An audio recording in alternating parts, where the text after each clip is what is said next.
예, 마지막으로 심우정 피고인의 최종 변론을 듣도록 하겠습니다. 아직 안 오셨네요. 앞으로 나오셨구나. 예, 최종 변론하시죠. 네, 심우정 피고인의 변호인 포메보일 로벡스 나이업 변호사입니다. 최종 변론 말씀드리겠습니다. 일단 먼저 긴 시간 동안 충실한 증거 조사와 변론이 이루어질 수 있도록 배려해 주신 재판부께 감사 말씀드립니다. 저희가 준비된 자료로 말씀드리기 전에 금일 특검보 두 분이 말씀하신 내용에 대해서 간략히 의견을 좀 더 말씀드리도록 하겠습니다. 본 변호인은 1회 준비기일부터 재판부에 대한 성명 요청을 통해서 세 가지 주요 쟁점에 대한 성명을 구한 바가 있습니다. 첫째, 피고인들 사이에 범인 도피 등에 대한 공동 가공 의사가 언제 어떤 방식으로 형성되었고 그 증거가 뭐냐.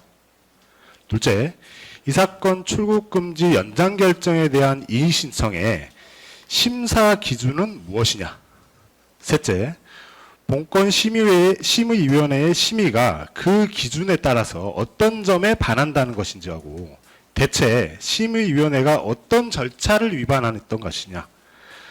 특검이 주장하는 심의위원회가 형해화되었다는 근거는 무엇인지에 대해서 말씀을 구했습니다. 하지만 특검은 오늘 최종 변론을 하면서까지 이 자리에서까지 이에 대해서 답변하지 않으셨습니다. 특검이 언급한 유일한 내용은 언론 보도가 있었다는 것입니다. 법정은 정치적 수사를 말하는 자리는 아니면 분명합니다. 증거와 법리에 따라서 서로 공방을 주고받는 자리입니다. 하지만 특검은 어떤 증거도 금일 이 세 가지 질문에 대해서 답변하지 아니었습니다. 금일 이제 이금규 특검보님께서 구두 변론 중에 이런 말씀도 하셨습니다. 법령상 문제가 없더라도 형식적으로 절차가 진행이 이루어졌다면 위법할 수 있다는 취지의 언급을 한 것으로 보입니다. 이 말을 달리 해석해 보면 결국 특검도 이 사건 모든 절차에서 결국 법령에 반하는 절차가 이루어진 것이 없다는 것을 자인하는 것으로 보여집니다. 하나 더, 피고인에 대한 공소사실의 요지는 공소장으로 대체하기로 하되요. 피고인 관련은 세 가지가 딱 있습니다. 공소장에. 첫 번째가 2024년 3월 5일 17시 20분경에 정보보고를 통해서 이종섭의 출국금지 사실을 보고받았다는 것. 두 번째, 장관 보고를 마친 이재유에게 대통령이 호주대사로 임명해서 나가는 것인데 이걸 출국금지 걸어서 못 나가게 하는 것이 맞습니까? 특검은 공소장에 쌍따옴표까지 해가면서 기재를 했습니다. 그 다음에 세 번째, 2024년 3월 7일경 출국금지 해제 방향 검토 보고서를 보고받았다. 이 세 가지입니다. 세 가지에 대해서 간단하게 말씀드리면 첫 번째, 정보보고 사실을 보고받았다는 3월 6일자 정보보고가 존재하고 실제 정보보고서를 생산했던 김정원은 내가 보고한 것은 3월 6일자 정보보고였고 3월 6일자 정보보고만 제시받았습니다. 두 번째, 이재유에 대한 말은 이재유에 대한 법정 증언을 통해서 쌍따옴표 안에 있는 이 말을 한 적이 없다는 것이 확인되었습니다. 셋째, 3월 7일경 실자 검토 보고서에 대해서 보고받은 내용에 대해서는 누구도 이거를 차관인 심우정에게 보고한 적이 있다고 얘기하는 사람은 없습니다. 즉, 세 가지 공소사실 모두가 사실관계에 부합하지 않는다고 봅니다. 준비된 변론자로 말씀드렸습니다. 먼저 목차 부분입니다. 공판 과정에서 첫 번째로 공판 과정에서 확인된 피고인의 행위를 말씀드리고 둘째, 피고인 심우정에는 공동정범에 대한 요건이 존재하지 않는다는 것을 말씀드리겠습니다. 세 번째, 호주 대사 임명 행위를 도저히 범인 도피 행위로 볼 수 없다는 점을. 네 번째는 세 번째 그것과 관련해서 공수처의 수사 상황을 좀 중심으로 말씀드리도록 하고 네 번째, 법무부에서 이루어진 출국금지 이의 신청 인용 결정은 지극히 적법하였다는 것을 말씀드렸습니다. 다섯 번째, 피고인의 직권남용 행위가 존재하지 않는다는 점과 출국금지 심의위원회에서는 실질적으로 심의를 진행했고 과거 이루어졌던 인용결정 사례나 이 사건에서 보여지는 공수처의 회신서에 비추어보면 실질적으로 그것은 요건에 부합했다는 것을 말씀드리도록 하겠습니다. 첫 번째, 공판에서 확인된 피고인의 행위입니다. 이재유의 법정 증언을 통해서 나타났지만 이재유의 특검 진술은 위법 수준 증거입니다. 이재유의 진술과 달리 기재되었을 뿐만 아니라 달리 기재된 부분에 대해서 이재유의 수정 요청이 몇 차례 있었지만 모두 묵살되었습니다. 나아가 3회 조서로 보이는데요. 3회 조서는 법령에서 정한 절차에 위반돼서 작성되었음도 확인됐습니다. 이재유 진술입니다. 특검 증언인데요. 증인으로부터 이런 보고를 받자 대통령이 이렇게 공소사실에 기재해 있는 것을 말을 하였나요? 라고 하니까 사실 그 부분도 수사관이 여러 번 물어서 저는 사실 심 차관님이 이야기한 기억이 잘 안 나거든요. 되게 짧게 이야기하셨는데 장관님이 얘기하시고 대사로 나간다는데 뭐 이렇게 되게 짧게 얘기하셨다라고 얘기했습니다. 그 다음에 제가 조사관한테 여러 번 설명했는데 그게 맞다고 해서 그냥 넘어가게 되었다. 3회 피신할 때도 똑같이 그게 아니라고 얘기했는데 반영이 안 됐다라고 합니다. 3회 피신 조서와 관련된 것인데요. 질문만 쭉 확인한 다음에 그 다음 날 돼서 내가 가서 무인을 했다고 합니다. 그런데 여기 있는 수사과정 확인서나 이런 거에는 그런 내용들이 전혀 기재되어 있지 않습니다. 3월 5일자 정보보고와 관련해서 보고했다고 하는데 그게 맞느냐? 사실 그 부분도 기억이 나지 않는다라고 합니다. 그러면 피고인은 어떤 행위를 했느냐? 피고인은 보고 내용을 확인한 정도에 불과합니다. 지시로 볼 수 없습니다. 오른쪽에 보시면 지시 이건 아니냐? 어떻게 해라 이렇게 된다는 지시였나라는 물음에 제가 차관님 지시구나 이렇게 들은 건 아니다. 뉘앙스로 차관님도 원하시구나 이렇게 들었습니다. 맨 밑에 또 보시면 정확한 워딩은 기억나지 않습니다라고 얘기하고 있습니다. 다음 페이지입니다. 공동력 정범의 요건이 부재한다고 생각됩니다. 특검은 언론 보도를 통해 대통령의 법인 도표에 관한 의중을 파악했다. 공동가공의 의사에 관한 것이죠. 그리고 부당한 출국 금지 해제 및 해제를 위한 보고서 작성을 지시했고 그것을 심의위원회를 통해서 실행했다고 하고 있습니다. 공동가공의 의사에 대해서는 이제 그 법리에 대해서는 다 말씀하셨으니까 이렇게 생각됩니다. 자, 언론 보도를 통해 파악할 수 있는 것은 무엇이었냐? 공수처에 고발된 이종섭을 호주 대사로 임명했다. 그 점은 파악할 수 있는 사실인 것 같습니다. 그런데 아무리 언론 보도를 통해서 파악한다 하더라도 대통령이 자신에게 수사가 미치는 것을 우려했다거나 또는 범인 도피 목적으로 호주 대사 임명했다라는 것은 도저히 파악할 수 없는 내용입니다. 두 번째, 기능적 행위 지배의 행위도 없습니다. 피고인은 호주 대사 임명 그리고 이의 신청 심의의 개최, 심의 과정에 어떠한 관여도 한 사실이 없습니다. 장관, 업무 담당자, 심의위원들과 일체 논의한 적이 없습니다. 이건 확인된 내용입니다. 피고인의 발언은 보고 내용에 대한 확인이나 반문에 불과했습니다. 장관 보고 및 결정 내용을 보고하러 온 담당자에 대해서 보고 내용을 반문하고 확인한 취지의 다소의 혼잣말 비슷한 내용을 말했던 것뿐입니다. 그런데 이런 내용에 대해서 특검은 언론 보도 외에 어떠한 입증 시도도 없습니다. 실제로 없습니다. 하지만 보고 내용에 대한 반문이나 확인 취지의 혼잣말 이것이 기능적 행위 지배를 인정할 수 있는 정도의 행위라고는 볼 수 없다고 판단됩니다. 세 번째, 4페이지입니다. 호주 대사 임명 행위를 범인 도피 행위로 볼 수 없습니다. 특검이 이렇게 주장합니다. 호주 대사 임명으로 범인의 체포 또는 발견이 곤란하게 되었다. 또는 수사 절차가 지연될 수 있어 방해받았다라고 하는데 일단 수사 절차가 지연될 수 있는 정도는 범인 도피 행위로는 볼 수 없다는 것이 판례의 태도입니다. 특검 주장에서 체포 발견이 곤란하게 되었다는 여러 가지 이유로 제외 공무원 복무 규정이라든지 국제법 비엔나 협약 등을 말하는데 이 부분에 대해서는 앞서 다른 변호인들께서 말씀하셨기 때문에 생략하도록 하겠습니다. 다만 출국 금지 업무에 있어서 전문가인 이재유나 김정도의 진술을 한번 보시면 되겠습니다. 오른쪽에 있습니다. 이재유의 진술인데요. 그건 말씀드리지 않았지만 제가 주재관을 2번 7년을 근무했었습니다. 공간에 나가서는 사실 국내보다 훨씬 더 공개되고 숨을 데가 없습니다. 거기는 상대 주재국의 정보기관도 있고 또 저희 기관도 있기 때문에 숨을 데는 없습니다. 라고 얘기하고 있습니다. 김정도도 마찬가지입니다. 해외 도피? 장관까지 하신 분이 그거를 생각하기는 쉽지 않았다. 공적인 자리로 가는 건데. 즉 체포나 발견이 곤란한 행위로 볼 수 없다는 겁니다. 장관까지 재직한 일국의 대사의 발견 곤란 상황 또 소환에 응하지 않으거나 소환에 응하지 않아서 체포영장이 청구된 상황에서 일국의 대사가 귀국하지 않는다는 것은 사실상 비현실적 주장이라고 생각됩니다. 다음 페이지. 공수처 수사 상황을 조금 상세히 좀 말씀드리겠습니다. 앞서 변호인들께서 말씀드렸기 때문에 조금 생략을 하되 증거 위주로 좀 살펴보도록 하겠습니다. 2023년 고발장이 접수되고 출국 금지 조치했고 영장이 2번 기각되는데 그러고 나서 3회 연장이 이루어진 때인 2024년 3월 4일까지 소환 통보 사실이 없습니다. 인지전 수사 상황이었는데요. 그럼 부임 소식 인지 후에 공수처 내부에서 어떤 상황이 있었는지 보겠습니다. 왼쪽 박스에 있는 공수처 내부 카카오톡입니다.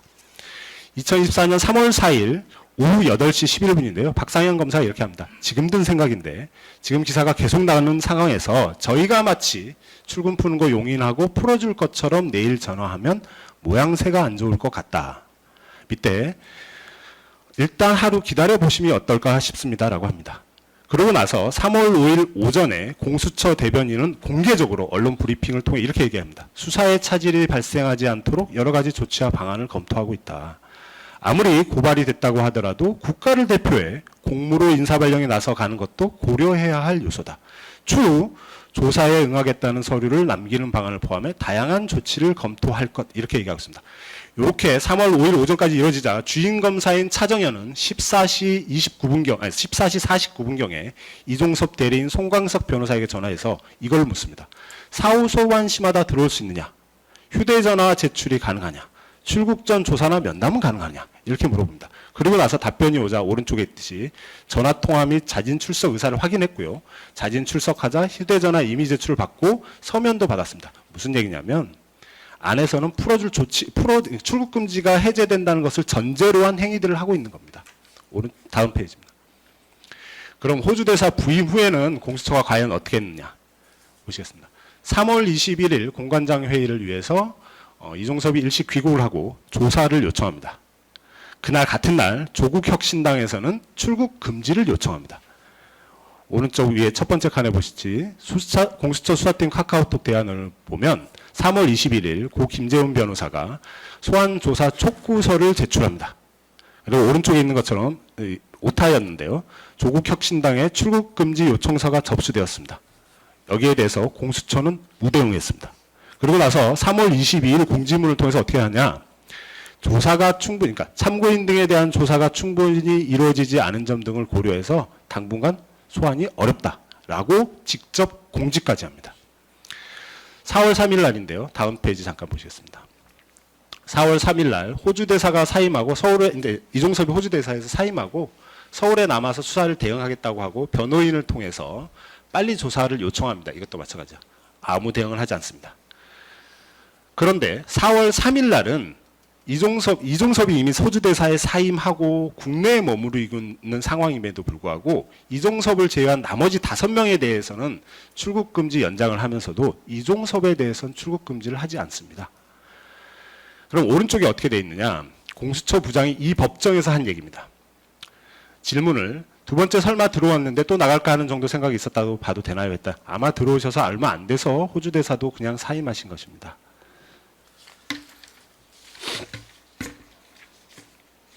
그러면서 왜 안 했느냐? 안 들어오거나 도주하거나 이런 것에 대해서 어느 정도 전체를 생각해 봤을 때 그럴 가능성이 낮다고 판단했던 것이지요 라고 하니까 공수처 부장검사는 예? 라고 답변합니다. 즉 공수처도 출국 금지의 필요성이 없다고 이미 생각한 겁니다. 21일 전에, 그러니까는 3월 4일에 25일 전에 출국 금지가 필요했던 사람이 호주 대사로 부임됐는데도 출국 금지가 필요하다고 했던 사람이 한국에 들어와서 호주 대사를 사임한 이후에는 출국 금지의 필요성이 낮다고 생각하는 것은 그 전에도 출국 금지의 필요성이 없다는 것을 공수처 스스로도 알고 있었다는 보는 것이 맞다고 판단됩니다.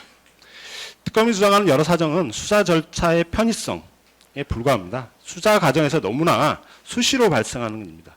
편의성은 체포 발견을 곤란하게 하는 행위는 아닙니다. 저희도 수사할 때 그런 일들이 비일비재하기 때문입니다. 공수처는 3월 4일 호주 대사 부임 소식을 듣고 아까 출국 금지 해제에 필요한 여러 조치를 취했는데요. 그거는 누구도 공수처에 요구하지 않았던 상황입니다. 즉 공수처가 스스로 알아서 그런 조치를 취한 겁니다. 그랬음에도 불구하고 출국금지 해제를 위한 조치를 이행한 겁니다. 공수처는 외부 시선을 의식해서 출국금지 유지 유견으로 회신한 것뿐입니다. 내부적으로는 출국금지 해제에 아까 공수처 부장검사가 말했던 것처럼 긍정적 의견이라고 보면 타당합니다. 전전 페이지로 넘어가서 다시 한번 3월 4일 날 이 말을 하는데요. 3월 5일 날도 똑같이 박상현 검사가 이 말을 합니다. 근데 이렇게 지금 되어 있습니다. 다시 한번 읽어보겠습니다. 지금 든 생각인데 지금 기사가 계속 나오고 있는 상황에서 저희가 마치 출국 푸는 거 용이라고 풀어줄 것처럼 내일 전화하면 모양새가 안 좋을 것 같습니다라고 합니다. 그러면서 더더군다나 붙여서 차라리 법무부가 스스로 해제하길 기다리거나 대통령실이나 정부 쪽으로부터 연락 오길 기다려 조치를 취하는 것이 맞지 않을까 생각이 됩니다. 일단 하루 기다려 보시면 어떨까 싶습니다. 주임검사인 차정현은 요 바로 밑에 이제 생략되어 있긴 한데요. 차정현은 바로 이날 부장님과 상의해 보겠습니다라고 합니다. 그리고 나서도 사실은 출국금지 해제에 필요한 조치를 취하고 있었던 것입니다. 8페이지로 넘어가겠습니다.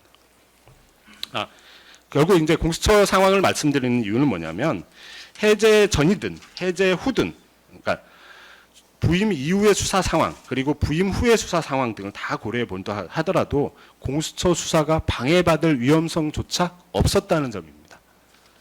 8페이지입니다. 출국금지 이의 신청은 적법한 것이었습니다. 특검은 이렇게 주장합니다. 이종섭의 이의 신청에 대한 인용 결정이 위법 부당하다라고 주장하고 있고 그것을 전제로 하고 있습니다. 요건과 절차에 부합하지 않는 것이다. 그리고 부당한 이의 신청 인용을 장 차관이 지시하고 강요했다라고 주장을 하고 있습니다.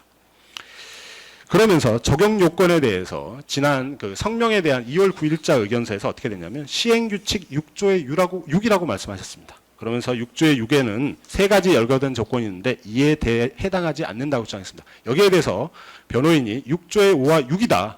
당사자들도 읽고 관련 내용 문서에도 그렇게 기재되어 있고 담당자도 그렇게 진술한 바가 있다라고 말씀해 드렸음에도 불구하고 잘 아시다시피 이 자리에서 이거에 대해서 단 하나도 반박을 하고 있지 않고 계십니다. 9페이지에 보면 이렇게 미리 많이 말씀드렸기 때문에 이 부분에 대해서 오른쪽에 있는 요건에 대해서만 간략히 언급하는 것으로 마치겠습니다. 적용돼야 할 요건이 6조의 5입니다. 6조 5에 따르면 6조에 따른 출국금지의 기본 원칙이 지켜져야 됩니다. 그리고 범죄 사실, 연령 및 가족관계, 해외 도피 가능성 등을 고려하도록 되어 있고 기본 원칙으로 넘어가 보면 필요 최소한의 범위에서 하여야 한다고 그랬습니다. 즉 비교 형량을 하라는 뜻이겠죠. 다음 페이지입니다.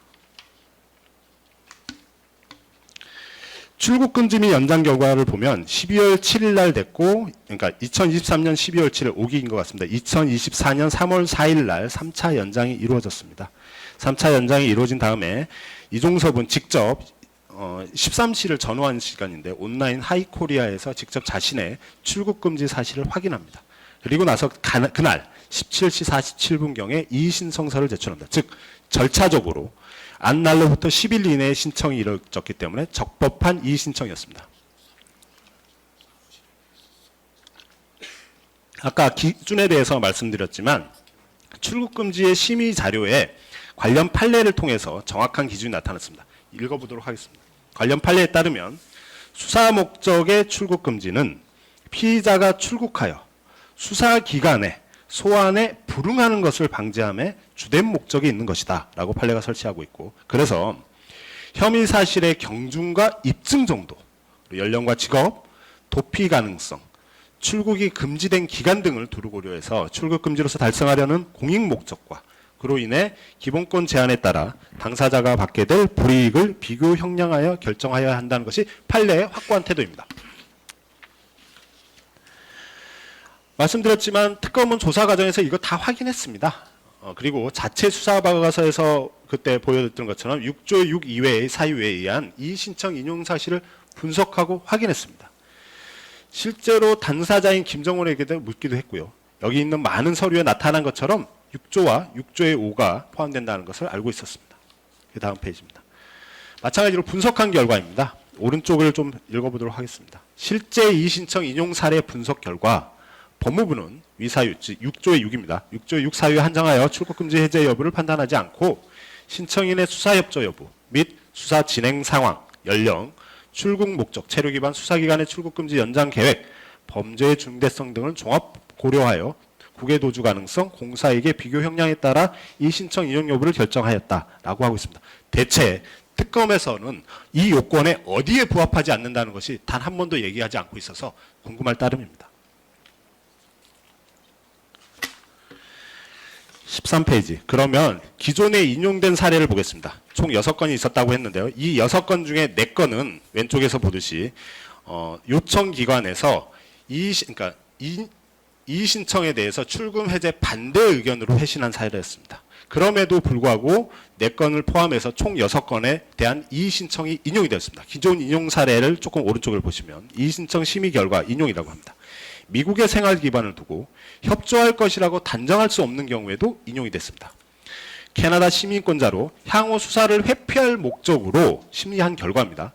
입국하지 않을 가능성이 없다고 단정할 수 없으나 인용했습니다. 출국금지 요청기관의 의견이 비협조적인 태도를 취하고 있다고 계속 주장하고 있으나 인용됐는데 특히 인용된 사례를 조금 읽어보면 이렇게 되어 있습니다. 본건과 정확하게 일치할 수도 있습니다. 수사기관에 조사 일정 조율을 요청하고 출국 일자에 출석한 점, 대상자와 연락이 가능한 점 등을 고려해서 인용했다고 하고 있습니다. 즉 비협조적인 태도를 일관하고 있고 이분이 아마 오스트리아에 체류 중이었던 것으로 기억하는데 오스트리아 체류하고 있음에도 대상자와 연락이 가능한 점을 고려해서 인용했다고 하고 있습니다. 14페이지입니다. 출국금지 업무 담당자 모두 이 인용 결정이 잘못됐다라고 하는 사람은 누구도 없습니다. 다 인용 결정은 당연히 타당한 것이고 재량 범위 내에서 이루어졌다고 진술하겠습니다. 이재유 진술입니다. 저는 공무원으로서 수사기관에서 진술인데요. 법규정과 적법 절차에 따라 출국금지 심의위원회를 개최하였고 출국금지 해제가 된 것입니다. 범인 도피나 직권남용한다는 생각이 전혀 없었음을 말씀드립니다. 라고 하고 있습니다. 법정에서조차. 그러면 검사님이 물으셨을 때, 특검에서 물었을 때 대사 임명 아니었으면 이의 신청도 어차피 받아들여지지 않았겠지요? 라는 질문에도 그건 모르겠습니다. 다른 근거보다 조금 약한 사안들도 도주 우려, 도피 가능성이 없으면 또 직업이 확실하다 그러면 해줬거든요. 라고 했고 출국금지 해제 요건 등에도 부합한다고 생각했기 때문이 아닌가에 대해서 예 맞다고 판단했습니다. 두 번째 간사로 들어갔던 출입국 심사과장 이기흠도 재량 범위 내에서 판단된 것이라고 하고 있습니다. 그래서 이 업무에 가장 밝은 사람인데요. 사실 김정도는 이렇게 얘기하고 있습니다. 법정의 증언인데요. 수사 필요성에 있음 이렇게 딱 보내니까 참 형량하기가 즉 이익 형량을 하기가 저희도 그렇다. 이재우 본부장도 그렇고 다 공간에서 근무도 해보고 대사가 되면 가 있고 또 국내에서 일이 있으면 호출하면 들어오는 사람이고 출장도 공가도 내서 들어오는 사람인데 이걸 이렇게 딱 한 줄 이렇게 보내니까 형량하는 것 자체가 맞는가에 대해서 의문이 생겼었다. 이렇게 얘기하고 있습니다. 연장 결정. 이것은 위법한 것이었습니다. 출입국관리법에 의하면 왼쪽의 부분에 대해서 말씀드리면 3개월간만 통지 유예를 할 수 있습니다. 다른 변호인들께서 계속 말씀하셨지만 이거보다 먼저 파악됐는데요. 1월 24일 날 이제 자신들의 공수처 수사 보고서에는 이종섭 관련해서 이종섭의 주거지가 기재되어 있습니다. 즉 공수처는 이미 이종섭의 주거지를 파악하고 있었습니다. 적어도 1월 24일 이전에요. 그럼에도 불구하고 2월 달 그리고 3월 4일 날 이루어진 출국금지 등 요청서에는 불상이라고 주사를 기재했습니다. 허위 기재입니다. 허위 기재를 통해서 통지 유예가 이루어지지 않게 한 것입니다. 3개월까지는 그럴 수 있다고 칩니다. 그러나 3개월이 지난 시점인 3월 4일에도 불상이라고 허위 기재를 함으로써 통지 유예가 된 것입니다. 어떤 다른 변호인께서 먼저 말씀하셨기 때문에 이번에 간략하게 말씀드리면 밑에 이제 사례는 성남 FC와 관련한 이제 변호인에 대해서 검찰이 9월 달에 출국 금지를 했는데 아직 3개월이 안 됐습니다. 통지 유예를 했고 3개월이 안 된 시점에서 이분이 나가려다가 일본으로 출국하려다가 그게 출국 금지 때문에 못 나간 사입니다. 그 못 나간 사안에 대해서 대법원은 위법하다고 판단했습니다. 그래서 국가기관에 대한 손해배상 책임을 인정했습니다. 즉 이 사건 연장 신청은 위법한 신청이었던 겁니다. 두 번째, 오른쪽은 말씀드리면 이미 호주 대사로 부임된 걸 압니다. 그럼에도 불구하고 요청 사유에 수사 진행 중인 피의자 신분인 자인만 기재를 하고 더군다나 그냥 관행적으로 신청하다 보니까 국내 알 수 없는 장소로의 도주 우려라는 말도 안 되는 내기까지 기재한 것입니다. 그러므로 인해서 정결 절차에 위반한 결정이 이루어졌습니다. 결과론적이긴 하지만 이 사건 이의 신청에 대한 인용 결정은 결국은 위법한 연장 결정을 시정한, 그러니까 적법한 것으로 시정한 것으로 봐야 할 것입니다. 피고인의 직권남용 행위가 존재하지 않는다는 것, 그리고 실질적 심의가 진행됐다는 점을 좀 말씀드렸습니다. 특검은 이렇게 얘기합니다. 출국금지 심의위원회 이의신청 인용 결정을 통해 출국금지 해제를 도모했다고 합니다. 즉 심의위원회를 도구로 이용해서 마치 장관의 의사를 관철시킨 것이다라고 하면서 그러기 위해서 주장하는 것이 뭐냐? 출국금지 심의위원회가 형해화되었다고 주장합니다. 내용을 보겠습니다. 당사자들의 진술인데요. 장차관 보고 전에 심의의 개최에 대한 공감대가 형성되어 있었습니다. 김정도 진술입니다. 이재유가 이건 우리가 자체적으로 결정하기에는 너무 부담된다. 위원회가 있으니 위원회를 해보자고 했고 저도 이에 동의했다라고 했습니다. 김정도에 대한 증인신문 조서를 보면 심의위원회를 개최해야 됐다고 내부적으로는 다 방향이 정해져 있었느냐? 정해져 있었다. 이런 말들을 나누다가 서로 이건 무조건 위원회 해야 되겠다. 만약에 오면 이렇게 해서 이런 이야기가 자연스럽게 티타임을 통해 오가게 되었다는 것입니다. 그러면 심의위원회를 개최하기로 한 것은 장관이 먼저 제의하거나 지시한 것이 아닙니다. 즉 그렇기 때문에 이재유가 이렇게 얘기합니다. 건의를 받아들여 주신 거죠.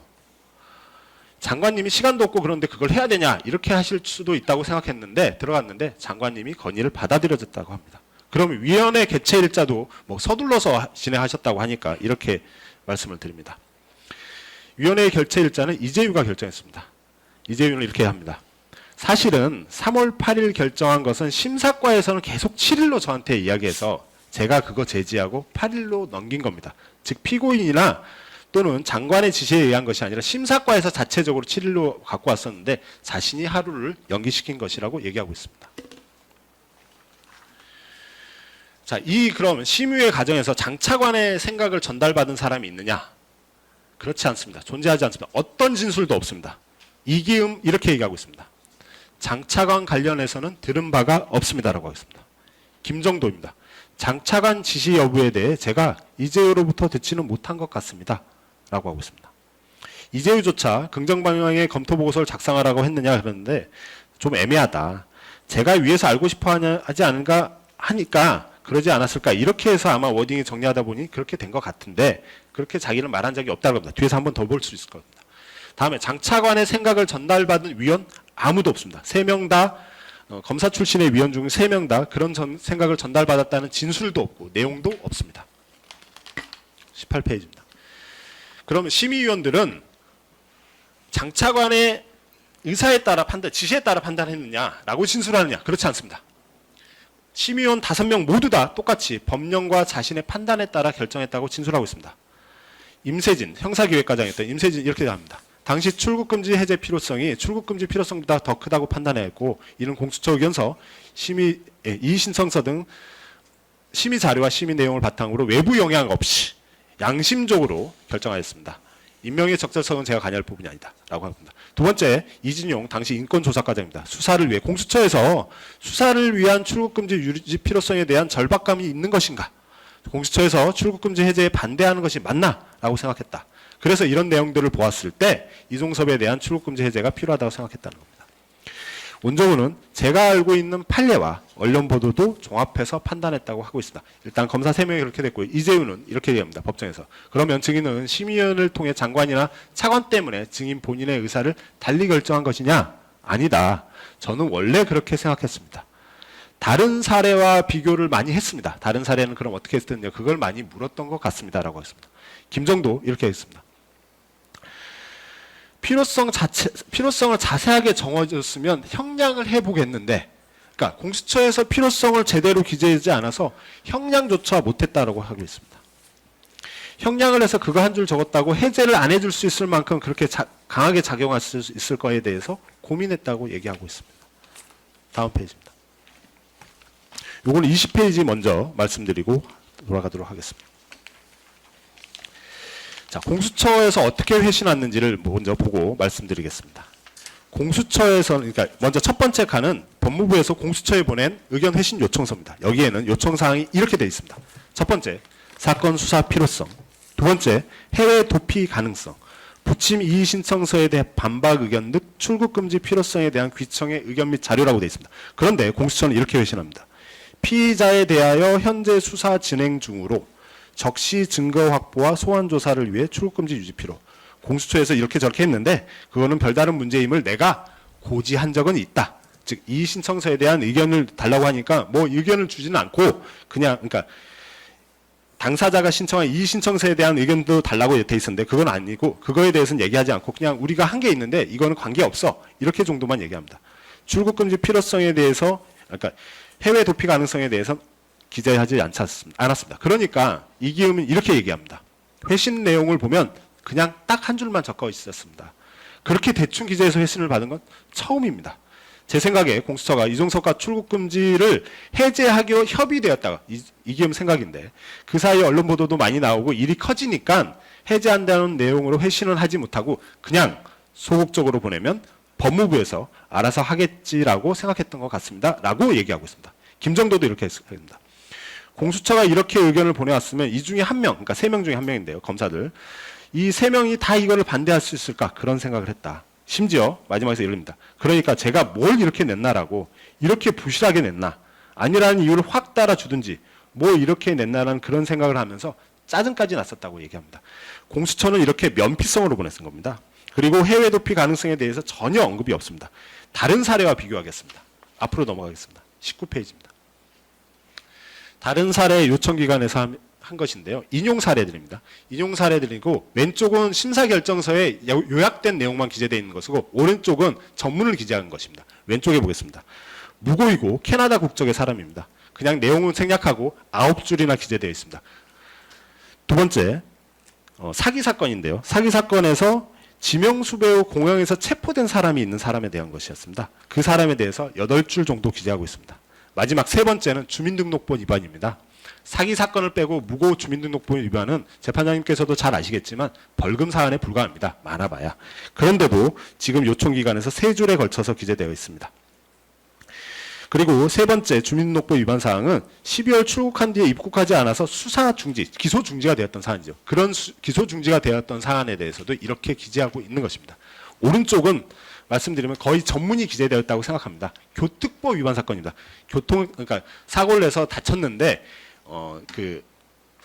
책임보험이 가입되지 않아서 이제 처벌되는 사안인데요. 그 사안을 무려 제가 축약해서 나서 이렇게 돼 있지 2장이 넘게 기재돼 있습니다. 요청기관에서. 이렇게 기재했음에도 불구하고 이렇게 성의 있게 기재했음에도 불구하고 이 신청이 모두 받아들여졌던 겁니다. 이렇게 기재된 것과 공수처의 의견 기재를 한번 비교해 봤더니 그랬더니 김종도가 말하길 뭐 이렇게 냈나라고 짜증을 냈던 것입니다. 21페이지입니다.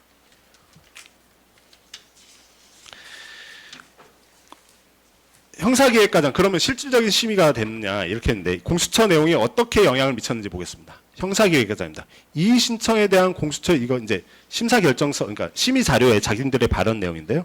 이 신청에 대한 공수처의 답변이 너무 추상적이고 다른 내용이 없는 점 등을 고려하여 출국금지 해제 필요성이 있습니다라고 기재합니다. 인권조사과장은 공수처는 출국금지 유지 필요성을 상세하게 기재할 필요가 있습니다라고 하면서 이 신청 인용에 대한 심의에 참여했고 그다음 기획조정실 검사 넘어갔고 김정도에 대해서는 아까 말씀드렸지만 좀 안 되는 방향으로 생각도 해봐야 되겠구나 생각을 하기에는가 어려웠다. 회신서를 보고 저희 출입국 내에서는 좀 이렇게 형량을 해서는 이거는 내부적으로 이렇게 형량을 할 때는 해제하는 쪽이 맞는 것 같다는 의견이 우세했다라고 하고 있습니다. 결론적으로 말씀드리면 심의 개최 필요성 및 개최 시기는 장차관 지시 아닌 출입국 본부 자체 판단 및 결정이었습니다. 이재유, 김정도 그 외 3명의 검사는 장차관의 생각을 전달받은 사실이 없습니다. 심의위원 전부 법령에 따라 독립적으로 판단했고 공수처의 사실 부실한 의견 회신이 심의위원회에서 인용 결정을 하는데 가장 큰 영향을 미친 것입니다. 사실 공수처의 이 내용을 보시면 저희가 이제 예전에 보석이 들어오면 보석에 대해서 검사들에게 의견을 묻습니다. 그러면 뭐 나는 모르겠다라고 이제 판단을 할 때 적의처리라고 보내기도 합니다. 사실 적의처리 이상의 내용은 아니라고 생각됩니다. 3월 7일자 검토 보고서를 자꾸 언급하시니까 말씀드립니다. 장관 지시라고 볼 수 없습니다. 방관 지시가 아닙니다.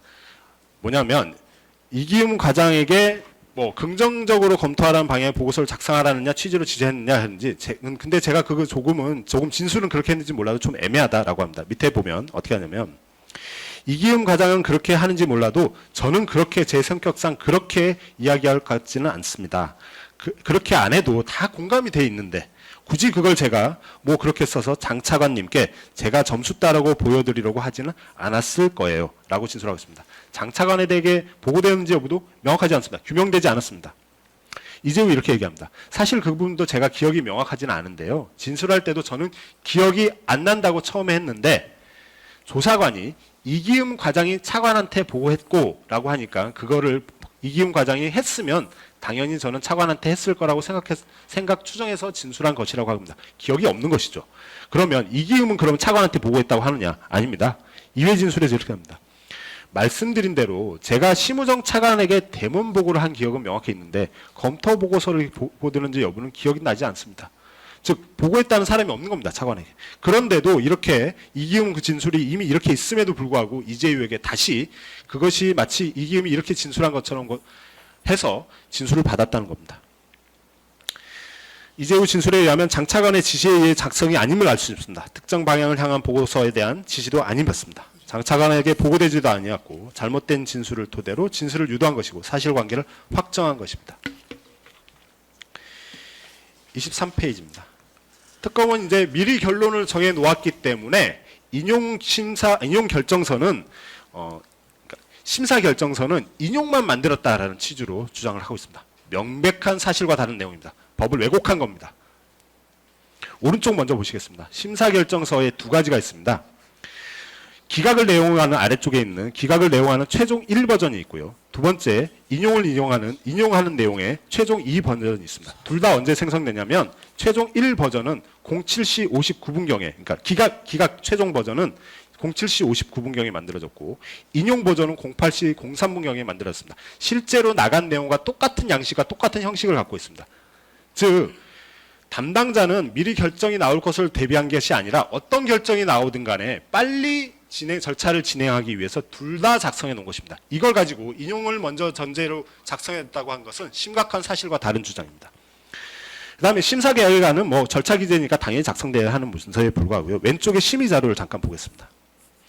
심의 자료에는 개요, 출국 금지 등 경과, 대상자의 이의 신청 의견, 출국 금지 요청 기간 의견, 그리고 출국금지 심의위원회 심의 시 고려사항, 그 고려사항에는 관련 법령, 관련 판례, 관련 현황이 기재되어 있습니다. 자꾸 이 심의 안건 내용을 가지고 뭐 유리한 쪽으로 작성됐다고 하는데요. 그렇지 않습니다. 여기에는 사실만 기재되어 있습니다. 공수처 내용 전부 기재되어 있고요. 공수처에 확인한 내용도 그대로 기재되어 있습니다. 오죽하면 담당자가 이렇게 기재합니다. 해외 도피 가능성에 대한 공수처의 의견은 없었어. 아까 보셨겠지만 의견 회신에 해외 도피 가능성에 대한 의견이 없었기 때문에 이렇게 기재한 것입니다. 심의를 위해서 당연히 작성되어야 하는 문서인데 거기에는 사실만 기재되어 있는 겁니다. 최종적인 결론을 말씀드리겠습니다. 공수처는 이의신청이 접수되면 법무부는 이의신청이 접수되면 기각 또는 인용 여부를 반드시 판단해야 합니다. 법에는 15일 이내에 또는 추가한 경우에 15일 추가해서 15일 이내에 판단할 것을 의무화하고 있습니다. 그러면 이의 신청에 대한 심사는 절차와 규정, 판례 등 요건에 따라 판단되어야 합니다. 정치적 판단 절대 개입해서는 안 됩니다. 그것 자체가 잘못된 겁니다. 그때 기준은 혐의 사실에 대한 경중이나 입증 정도, 연령과 직업, 소환 가능성, 해외 도주 가능성 등이 될 것이고 이때는 공익 목적과 기본권 제한에 대한 불이익을 비교 형량해야 합니다. 이 신청 접수 전에 출입국 담당 직원들은 심의위원회를 통해 결정되어야 함을 논의했습니다. 이 신청 접수 후에는 이재유의 건의에 의해 심의위원회가 개최되었습니다. 이재유가 그리고 날짜를 정하였습니다. 공수처의 수사 전후 상황을 고려하면 혐의 사실에 대한 입증이 없는 상태입니다. 솔직히 소환 준비조차도 안 돼서 1년 6개월 동안 소환도 못한 상황입니다. 그 다음에 이종섭은 전직 장관입니다. 가족 모두 국내에 거주하고 있었고요. 호주 대사라는 공적 신분으로 지금 해외로 나간 것입니다. 아까 김정도와 이재유가 얘기한 것처럼 너무 공개되어 있고 특정되어 있습니다. 정보기관까지 있어서 다 파악할 수 있는 상황이죠. 즉 국내에서 잠적하는 경우보다 소환 통보 및 소환 가능성은 훨씬 높습니다. 출국 금지가 존재하는 이유가 소환 통보와 소환 가능성을 보장하기 위해서인데 그것에 대해서 충분히 훨씬 더 높은 정도로 소환 가능성이 높다는 것입니다. 그리고 아까 말씀드렸지만 일국의 대사로 공무를 위해서 출국하는 점을 고려를 하면 특검에서 주장하는 해외 도주 가능성은 비현실적 주장이라고 생각됩니다. 조사가 필요하다. 그럴 수 있습니다. 중간에 조사가 필요한데 만약에 조금 늦어지거나 이러면 서면 이메일 조사 언제든지 가능합니다.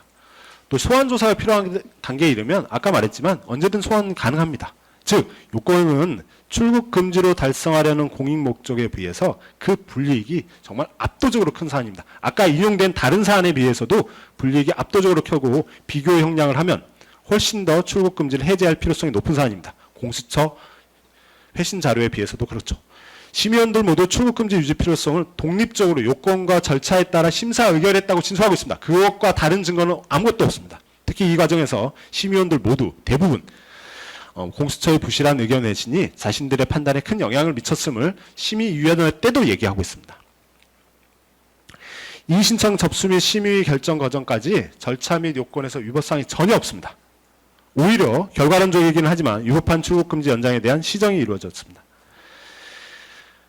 판단이 의무화되어 있습니다. 판단이 의무화되어 있는 행정행위, 즉 심사 결정에, 그러니까 이의 신청에 대한 심사 결정이 적법하게 이루어졌습니다. 그렇게 적법하게 이루어진 이상, 뭐 특검이 주장하는 범인 도피나 직권남용 이런 다른 위법을 인정할 수는 없는 것입니다. 마지막으로 공소 사실이 입증되지 않았습니다.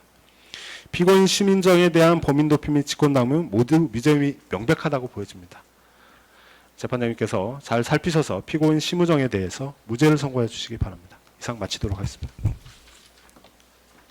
예, 심우정 피고인 최후 진술하시죠.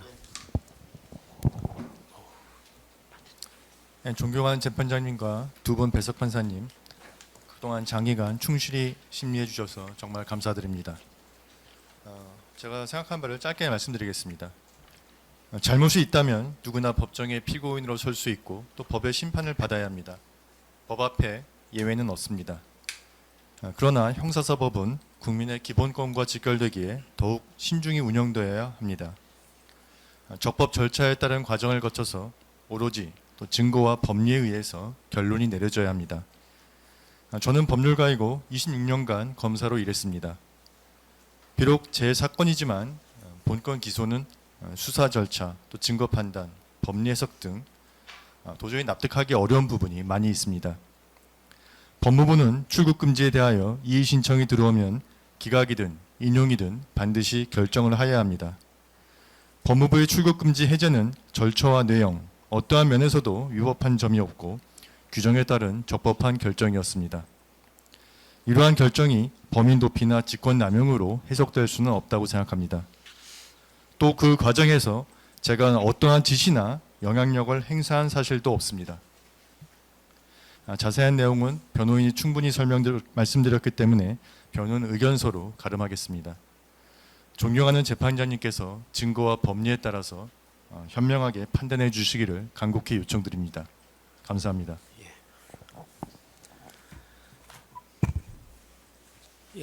변론 종결하겠습니다.